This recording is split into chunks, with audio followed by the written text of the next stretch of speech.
Donald Trump suffered yet another crushing legal blow this week at the hands of a Cook County, Illinois judge by the name of Tracy Porter.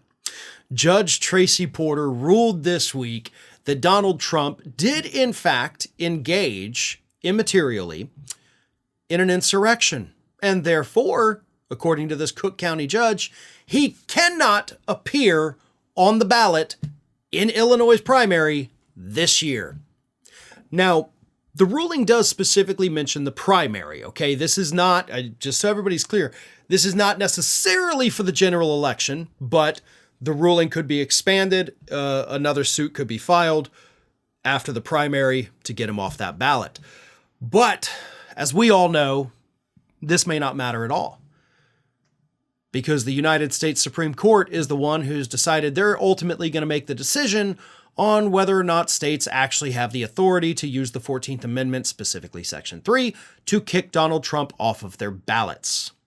Constitutionally speaking, yes, states do have that authority.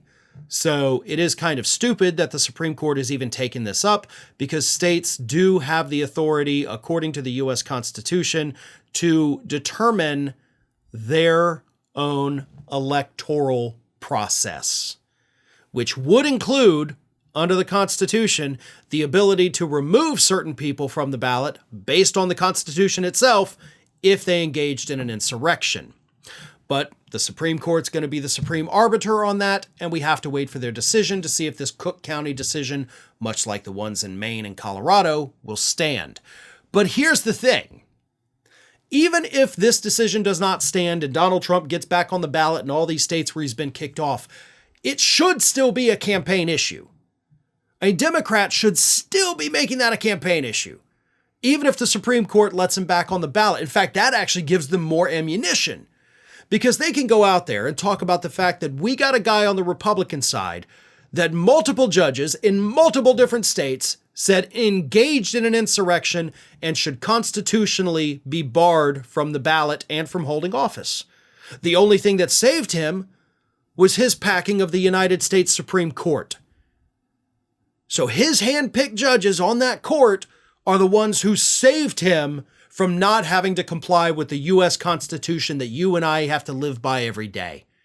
He is above the law, according to this court, and if you put him back in office, he's going to be even more above the law.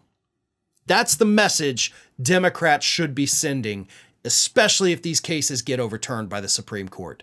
I think it's a powerful message. It reminds voters of what happened on January 6th and Trump's role in it. And you might just get a few people that wake up to the fact that, yeah, this man is dangerous, and the only reason he's lasted as long as he has is because he did a damn good job of packing the courts. Well, folks, we have crossed that 1 million subscriber milestone, but rest assured, we are just getting started here at Ring of Fire. So if you're not already, please do subscribe to the channel and make sure to like, share, and comment on the videos.